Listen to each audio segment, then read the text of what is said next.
A paz do Senhor Jesus, meus amados irmãos. Aqui é a missionária Arlete, iniciando a nossa sexta pré-aula da nossa Escola Bíblica Dominical, revista da editora Betel, neste segundo trimestre de 2020.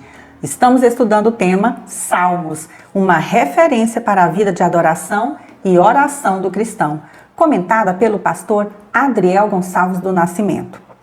Graças damos ao Senhor nosso Deus por mais esta oportunidade de estarmos virtualmente unidos para os estudos dessas lições. Mas antes de iniciarmos o comentário de hoje, vamos buscar a direção do Senhor nosso Deus para mais esse estudo. Pai querido, Pai amado, graças damos a Ti de coração, Senhor, pela oportunidade que Tu tens nos dado de estudarmos, de aprendermos a Tua palavra. Meu Deus e meu Pai, eu te peço neste momento que Tu venhas abençoar a cada uma das pessoas que estão conosco neste momento, a cada mãe de família, a cada pai de família, Senhor, a cada servo Teu que está precisando neste momento de um conforto espiritual, de uma provisão na sua vida. Senhor, entra nesses lares e concede a eles tudo o que eles estão precisando. Em nome de Jesus, nos ajude, nos dê o entendimento da Tua palavra, abençoe a nação brasileira, toma conta de cada um de nós, em nome de Jesus. Amém. Amados, agradeço muito pela sua companhia e a sua participação neste canal. Tem sido uma alegria muito grande poder interagir com cada um de vocês. Se você tem sido edificado com essas pré-aulas, existe uma forma de nos ajudar a fortalecer este trabalho. É deixando aqui o seu like, se inscrevendo no nosso canal, se você ainda não é inscrito, e também compartilhando esse vídeo com outros irmãos. Você também pode contribuir com os seus comentários sobre o assunto que está sendo abordado aqui nesta lição, pois este é um espaço onde aprendemos uns com os outros. Não se esqueça, sempre confira se você ainda está inscrito aí no canal, se o sininho das notificações está devidamente ativado, para que você possa receber de primeira mão as nossas postagens. O nosso objetivo continua sendo levar até você um complemento a mais para a sua escola bíblica dominical e juntos aprendermos um pouquinho mais da palavra de Deus. Hoje estaremos comentando a sexta lição desta revista, que traz como título Um chamado ao arrependimento. O texto áureo de hoje encontra-se no livro do Salmo, o Salmo 51 e o versículo de número 17, e assim diz a palavra do Senhor. Os sacrifícios para Deus são o espírito quebrantado. A um coração quebrantado e contrito não desprezarás, ó Deus. A verdade aplicada de hoje nos diz que o caminho da restauração espiritual passa pelo reconhecimento do pecado e, consequentemente, confissão e arrependimento. Os textos de referência encontram-se no Salmo de número 51, os versículos 1, 2, 7, 9, 10, 12 e 13. E assim diz a palavra do Senhor. Tem misericórdia de mim, ó Deus, segundo a tua benignidade. Apaga as minhas transgressões, segundo a multidão das tuas misericórdias. Lava-me completamente da minha iniquidade e purifica-me do meu pecado. Purifica-me com isopo e ficarei puro. Lava-me e ficarei mais alvo do que a neve. Esconde a tua face dos meus pecados e apaga todas as minhas iniquidades. Cria em mim, ó Deus, um coração puro e renova em mim um espírito reto. Torna a dar-me a alegria da tua salvação e sustém-me com o espírito voluntário. Então ensinarei aos transgressores os teus caminhos, e os pecadores a ti se converterão. O primeiro objetivo desta lição é apresentar o contexto histórico do Salmo 51. O Salmo 51 é um dos 7 salmos chamados de arrependimento. Os demais são o Salmo 6, 32, o 38, o 102, o 130 e o 143. O Salmo 51 se refere a uma das experiências mais difíceis da vida de Davi, quando foi confrontado por Deus, através do profeta Natã, sobre o seu envolvimento com Batseba, a mulher de Urias. No próprio título ou epígrafe deste salmo, encontramos a informação sobre o incidente que inspirou Davi a escrever esse poema. O relato desse encontro entre o profeta de Deus e o rei Davi está registrado no segundo livro do profeta Samuel, capítulo de número 12, versículos 1 ao 15. Tópico 1. Contexto histórico. Segundo os estudiosos, Davi escreveu este salmo por volta dos anos 992 e 991 a.C., tendo na época aproximadamente 50 anos de idade, e já reinava sobre Israel, sendo reconhecido como um grande líder, um rei que tinha compaixão pelo povo. Ele não era um homem pervertido, mas sim um homem que adorava e louvava a Deus, mas também era sujeito ao pecado como todos nós. O contexto histórico deste salmo encontra-se no segundo livro do profeta Samuel, capítulos 11 e 12, que relata o pecado de adultério de Davi com Batseba, o premeditado assassinato do seu marido, Urias, e o encontro com o profeta Natã. Isso aconteceu em uma época em que os reis deveriam estar com as suas nações, batalhando nas guerras. Entretanto, Davi enviou seus guerreiros, mas ele mesmo não foi, ficando ocioso em casa e acabou caindo em pecado.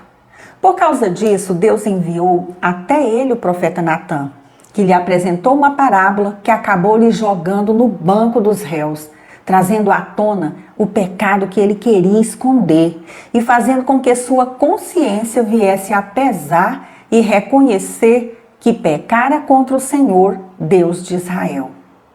Olhando para a vida de Davi, aprendemos que por mais que sejamos adoradores e tementes a Deus, somos todos vulneráveis ao pecado e por isso temos que vigiar o tempo todo. Está escrito em Lucas 21:36, e fugir de toda a aparência do mal, conforme 1 aos Tessalonicenses 5:22, pois o pecado não respeita a nossa idade, os cargos eclesiásticos ou boa fama e posição na sociedade.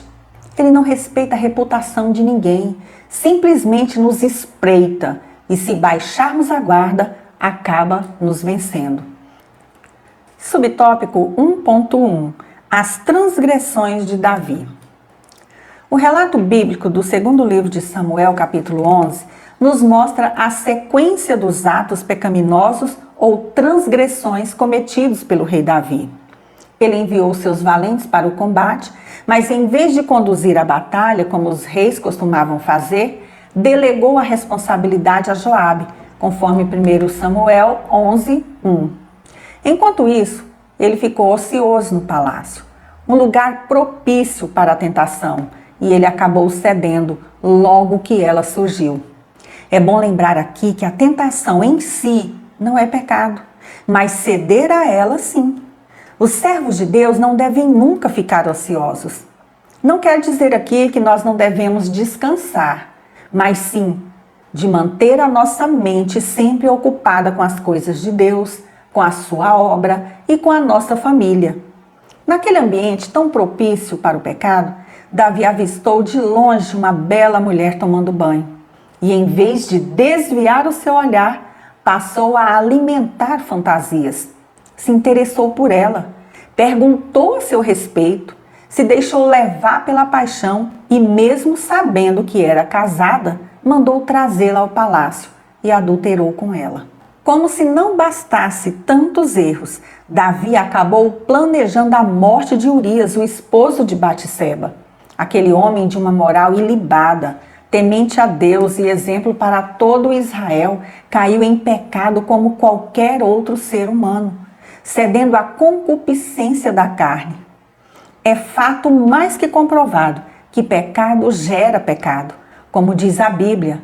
Ao contrário, cada um é tentado pela sua própria cobiça, quando esta o atrai e seduz. Então a cobiça, depois de haver concebido, dá à luz o pecado, e o pecado, uma vez consumado, gera a morte. Tiago 1,15.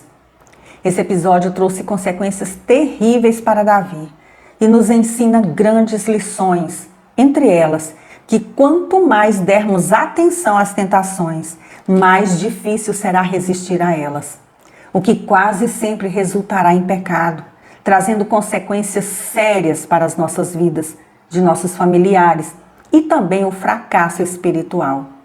Por isso é tão importante vigiarmos e colocarmos em prática as palavras do apóstolo Paulo, que diz: digo, porém, andai no Espírito e jamais satisfareis a concupiscência da carne. Gálatas 5:16. O pecado é uma realidade cruel que atinge o ser humano. Não respeita uma biografia admirada, nem o cargo que você ocupa na igreja, mas espreita o momento oportuno para se infiltrar na vida do cristão e de todo aquele que dá lugar à tentação. É por isso que a Bíblia nos adverte: assim, aquele que julga estar firme, cuide-se para que não caia. Primeira carta aos Coríntios, capítulo 10 e o versículo 12. Vigiar é preciso. Subtópico 1.2. O fruto do pecado e o plano de Davi.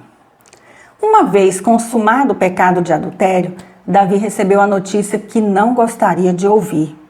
A mulher concebeu e mandou dizer a Davi: estou grávida. Segundo Samuel 11:5. Aquelas palavras perturbaram tremendamente Davi, pois ele sabia o que a lei dizia em Levítico, capítulo 20, versículo 10, sobre o adultério. Ele usou sua autoridade como rei para se aproveitar da esposa de Urias, enquanto este estava lutando na guerra por Israel.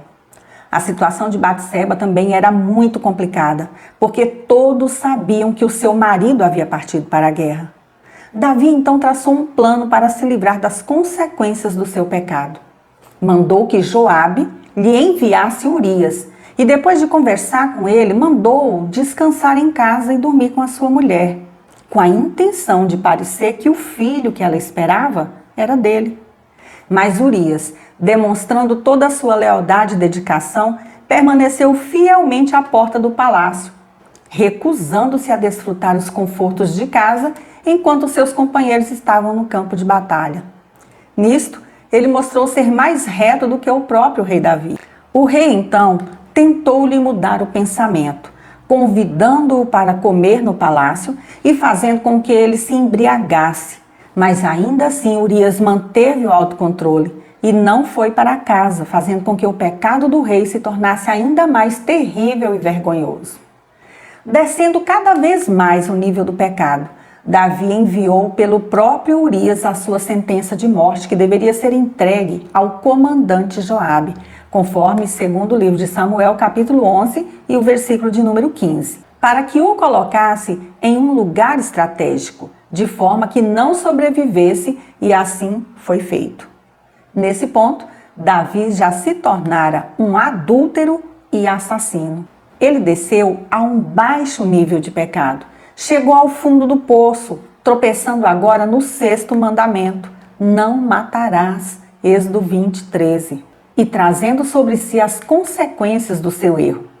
Sobre o juízo de Deus, a Bíblia diz que retribuirá a cada um segundo o seu procedimento, conforme Romanos capítulo 2, o versículo de número 6. Temos que entender que, apesar de termos o livre-arbítrio para decidirmos obedecer à palavra do Senhor ou não, teremos que arcar com as consequências de nossas escolhas ou das nossas atitudes diante de Deus. Não adianta tentar encobrir os nossos pecados de Deus, e isso Davi aprendeu na prática. Nada, absolutamente nada está oculto aos olhos do Senhor nosso Deus, como está escrito: e não há criatura que não seja manifesta na sua presença. Pelo contrário, todas as coisas estão descobertas e patentes aos olhos daquele a quem temos de prestar contas. Hebreus capítulo 4 e o versículo 13. Subtópico 1.3. Natã, o profeta de Deus. Com a morte de Urias, Davi se casou com Batseba e achou que o problema estava resolvido. Acontece que Deus não se agradou de suas atitudes e, após um ano aproximadamente, sem demonstrar nenhum tipo de arrependimento, mas ao mesmo tempo perturbado por ter se distanciado do Senhor, Conforme ele escreveu no Salmo 32, versículos 3 e 4, Davi recebeu a visita do profeta Natã, enviado por Deus. O comentário da Bíblia King James sobre o capítulo 12 do segundo livro de Samuel nos traz a informação de que no Antigo Testamento os profetas possuíam uma importante ascendência moral e espiritual sobre os reis, por levarem uma vida consagrada a Deus e transmitir os oráculos do Senhor. Sabemos que a vida de um profeta não era fácil, pois muitas vezes tinha que transmitir palavras duras, de correção, exortação, de acusação de pecados e até sobre o juízo de Deus sobre uma pessoa ou nação. Nesse caso, em particular, a mensagem de Deus seria transmitida ao homem mais importante, influente e respeitado de todo Israel, o rei, que aparentemente não estava fazendo nada de errado perante a nação. Um profeta de verdade não se omite, não se acovarda por causa da posição social ou financeira de ninguém, nem mesmo dos grandes, dos reis da terra. Ele simplesmente entrega a mensagem de Deus como fez Natã. É interessante como Deus usa os seus servos, respeitando a individualidade de cada um e enchendo de sabedoria para cumprir a sua tarefa. Natã foi enviado com uma parábola sobre dois sujeitos, um rico, que possuía muitas ovelhas e gado, e outro pobre, que possuía apenas uma ovelha muito amada. O homem rico tomou a ovelha do pobre e preparou uma refeição para um viajante que chegara à sua casa, conforme está escrito em 2 Samuel 12, versículos 1 ao 4. Essa crueldade chamou de imediato a atenção do rei, acendeu a sua ira contra a injustiça e despertou-lhe o desejo de vingança sobre aquele homem mau, condenando-o à morte por ter sido tão cruel.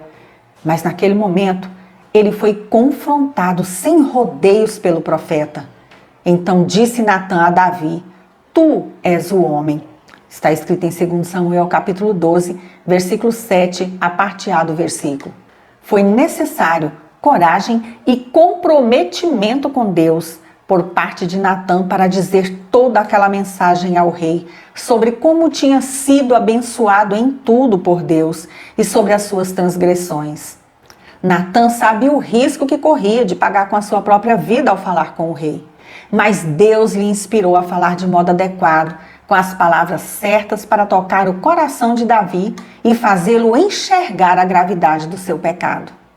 O mundo precisa de homens e mulheres corajosos, como foi o profeta Natã, que não se intimidam em denunciar o pecado da humanidade, a necessidade de um verdadeiro arrependimento e proclamar a salvação em Jesus Cristo, o Rei dos Reis e Senhor dos Senhores. O segundo objetivo desta lição é revelar o caminho do arrependimento. Tópico 2. O caminho do arrependimento. De acordo com o dicionário da Bíblia do Obreiro, arrependimento é a decisão de mudança total de atitude e de vida, em que a pessoa, por ação divina, é levada a reconhecer o seu pecado e a sentir tristeza por ele, decidindo-se a abandoná-lo, baseado na sua confiança em Deus que perdoa. Mateus capítulo 3, versículos 2 ao 8, segunda carta aos Coríntios capítulo 7, versículos 9 e 10 e 2 Pedro 3, 9.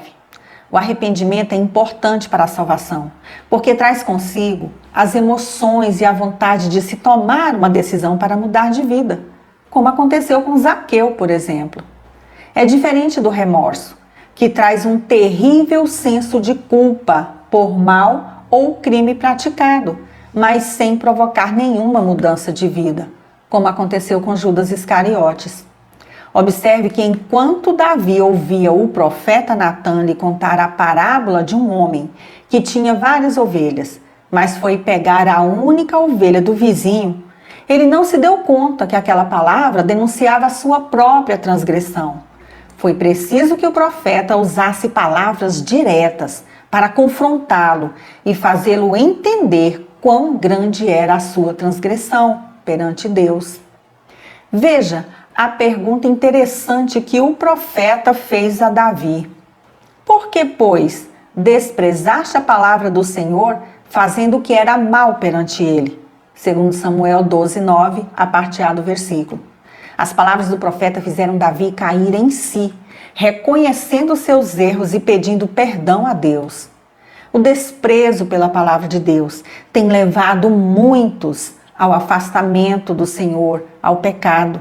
Quando isso acontece, é preciso que haja um confronto com a palavra de Deus e um verdadeiro arrependimento dos pecados. A Bíblia nos diz que o Espírito Santo é quem convence o mundo do pecado, da justiça e do juízo de Deus. João 16:8.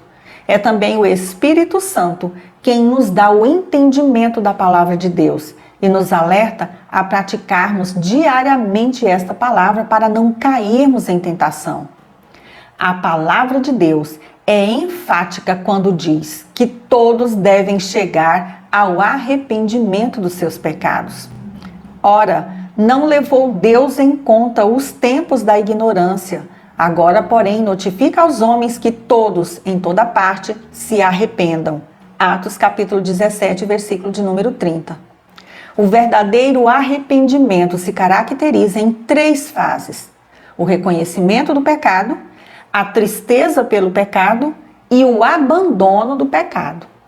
Subtópico 2.1: reconhecimento e confissão do pecado. Para que alguém se arrependa de algo, é preciso primeiro que reconheça que errou. Muitos são aqueles que não reconhecem as suas falhas, seus enganos, suas transgressões. O primeiro passo para o arrependimento dos nossos pecados é reconhecermos que erramos, como fez Davi. Pois eu conheço as minhas transgressões e o meu pecado está sempre diante de mim. Salmo 51, versículo 3. Com certeza, aquelas memórias o perturbavam e se tornaram em fardos pesados, enquanto tentava encobri-las. Mas agora, ao reconhecer e confessar os seus pecados, Davi sentiu um verdadeiro alívio e a alegria de novamente ter a comunhão com Deus. Essa oportunidade que Davi teve no passado está disponível para todos ainda hoje.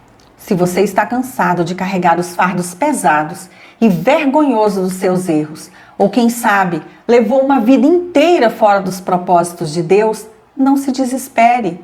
Deus tem a solução para os seus problemas, mas é necessário que, assim como o salmista, você tenha a humildade de reconhecer e confessar os seus pecados, para que a sua comunhão com Deus seja restabelecida.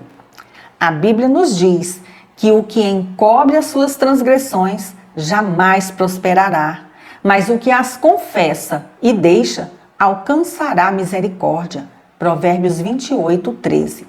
Subtópico 2.2: a confissão e o pedido de perdão.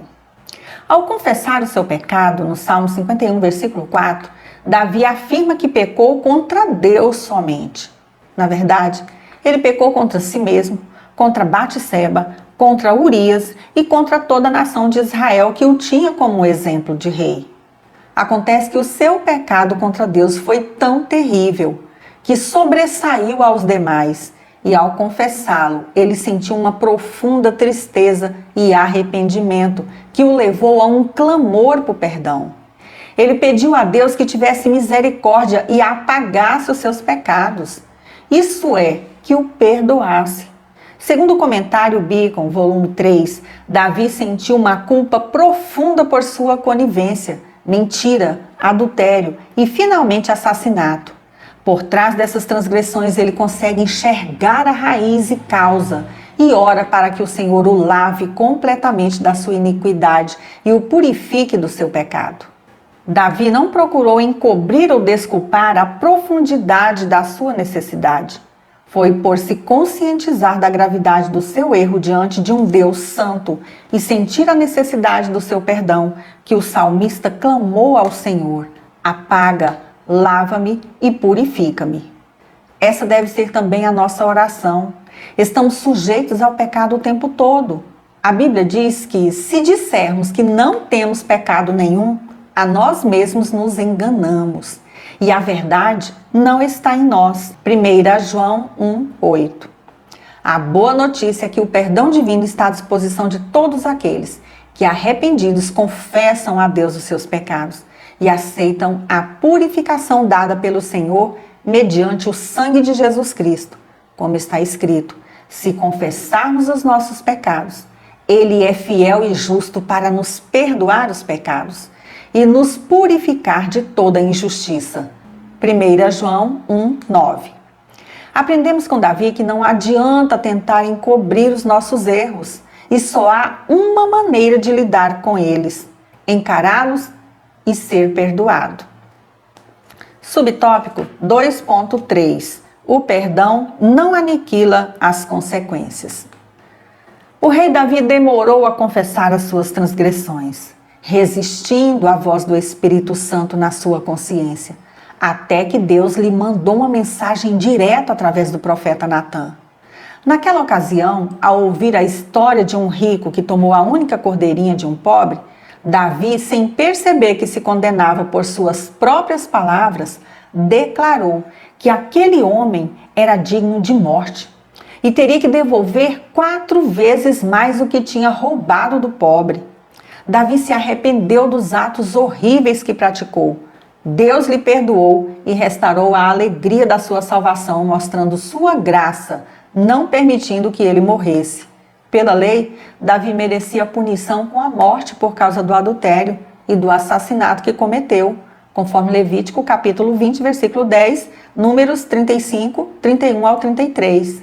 Contudo, ele sofreu as consequências dos seus atos, como fora profetizado por Natã, e a espada não se apartou mais de sua casa, segundo Samuel 12, 10 ao 14. Entre outras situações difíceis que teve de enfrentar, como vários problemas nacionais, também sofreu 4 tragédias familiares como sentença divina contra o seu pecado. 7 dias depois da confissão de Davi, o filho do rei com Batseba morreu, conforme 2 Samuel 12, 18. Aminon, filho de Davi, cobiçou e estuprou Tamar, sua própria irmã, conforme está registrado em 2 Samuel 13, 14. Absalão, filho de Davi, revoltado com o estupro de sua irmã, 2 anos depois assassinou seu irmão Aminon, segundo Samuel 13, 29. A decepção e revolta de Absalão, seu filho, que tentou usurpar o trono, chegando ao ponto de se deitar com as concubinas de Davi à vista de todo Israel, e a tristeza pela morte de Absalão, conforme está registrado no 2º livro de Samuel, nos capítulos 15 ao 18. Os pecados de Davi foram sim perdoados por Deus, porém as consequências vieram sobre ele e sobre a sua família durante muitos anos. Sempre foi assim, desde a queda de Adão e Eva no Éden. O pecado tem se apresentado prazeroso aos olhos da humanidade, mas com consequências pesarosas. No momento em que está sendo consumado, tudo parece bom, normal, sigiloso, ninguém vai ficar sabendo. Mas as consequências são terríveis, deixam marcas para o resto da vida, tanto de quem o pratica, como para a família, trazendo sofrimentos, sentimentos de culpa, vergonha, dores e feridas na alma. É verdade que Deus ama o pecador, mas não tolera o pecado. Temos que entender que os atos por nós praticados têm sempre suas consequências, boas ou más. Todo o sofrimento de Davi poderia ter sido evitado se tivesse vigiado e resistido à tentação. Como está escrito, não vos sobreveio tentação que não fosse humana, mas Deus é fiel e não permitirá que sejais tentados além das vossas forças. 1 Coríntios 10, 13. O terceiro objetivo desta lição é mostrar os pedidos do salmista a Deus. Tópico 3. Os pedidos do salmista. Não há nada mais triste para um servo de Deus do que perder a comunhão com seu Senhor. O pecado nos afasta de Deus, conforme Isaías 59, 2. E no Salmo 51, Davi ora angustiado, buscando restaurar a sua comunhão com o Senhor. Subtópico 3.1. Conhecer a sabedoria. Veja o que Davi escreveu. Sei que tu queres estabelecer a verdade no meu interior, e no meu coração ministras a tua sabedoria. Salmo 51, versículo 6. Davi entendeu que após ser perdoado por Deus, precisava de mais sabedoria para andar nos seus caminhos. Lemos em Provérbios capítulo 9 e o versículo de número 10. O temor do Senhor é o princípio da sabedoria e o conhecimento do santo é prudência. Isso nos leva a entender que quanto mais conhecemos a Deus e a sua palavra, mais sábio nos tornamos em obedecê-lo e mais aguçado fica o nosso discernimento com relação às decisões da vida. O conhecimento da palavra de Deus nos dá prudência para vigiar e vencer as tentações, para não cairmos nas ciladas do inimigo. De nada vai nos adiantar conhecer toda a Bíblia, irmos à igreja e ficarmos horas em oração se não vigiarmos, se continuarmos a agir com imprudência diante do pecado. Lemos em Provérbios 16:16. Quanto melhor é adquirir a sabedoria do que o ouro, e mais excelente adquirir a prudência do que a prata. Esse versículo também nos mostra o quanto a sabedoria é valiosa, assim como a excelência de se ter prudência, pois nos ajuda a evitar os perigos, as tentações, guiando o justo no caminho em que deve andar. Subtópico 3.2. Purifica-me com hisopo. Davi escreveu: purifica-me com hisopo e ficarei limpo. Lava-me e ficarei mais alvo que a neve. Salmo 51, versículo de número 7. O hisopo bíblico é uma planta que se desenvolve nos terrenos pedregosos de Israel. Possui folhas aveludadas que absorvem líquidos com muita facilidade. E era muito usado nos rituais de purificações. Foi usado pelos israelitas no Egito para passar o sangue nos umbrais das portas por ocasião da primeira Páscoa, conforme Êxodo capítulo 12, versículos 21 e 22. Devido à associação dessa planta com os ritos de purificação, Davi, ao reconhecer a sua culpa e suplicar o perdão de Deus, pede para ser purificado com hisopo, pois ele sabia que não poderia purificar a si mesmo. Somente Jesus Cristo é capaz de nos purificar e limpar de toda a mancha do pecado. Quantas vezes fracassamos perante o Senhor e bate aquele sentimento de impureza, de estarmos sujos, manchados, espiritualmente falando. Nessas horas, devemos clamar ao Senhor para nos purificar o corpo e a alma e restaurar a nossa vida, pois o sacrifício de Jesus Cristo na cruz do Calvário nos trouxe a salvação. O sangue de Jesus nos purifica de todo pecado. Primeira carta de João, capítulo 1, versículo de número 7. Subtópico 3.3. A alegria da tua salvação. Davi sabia muito bem o que lhe havia tirado a alegria da salvação e entristecido a sua alma. Ele escreveu no Salmo 32: enquanto calei os meus pecados, envelheceram os meus ossos pelos meus constantes gemidos todo o dia. Porque a tua mão pesava dia e noite sobre mim e o meu vigor se tornou em sequidão de estio. Salmo 32, versículos 3 e 4. Davi tinha chegado à conclusão de que o seu maior desejo agora, depois de ter confessado os seus pecados e ter sido perdoado por Deus, era reconquistar a alegria de uma nova vida na presença do Senhor, em obediência, santidade e separação do pecado. Por isso pediu a Deus: devolve-me a alegria da tua salvação e sustenta-me com o espírito pronto a obedecer. Salmo 51, versículo 12. Com Davi, aprendemos que cada cristão precisará, em algum momento de sua vida, fazer essa oração e voltar ao primeiro amor, a sentir novamente a alegria da salvação em Jesus Cristo, que voluntariamente deu a sua vida para nos resgatar da maldição do pecado e nos reconciliar com Deus, dando-nos tão grande salvação.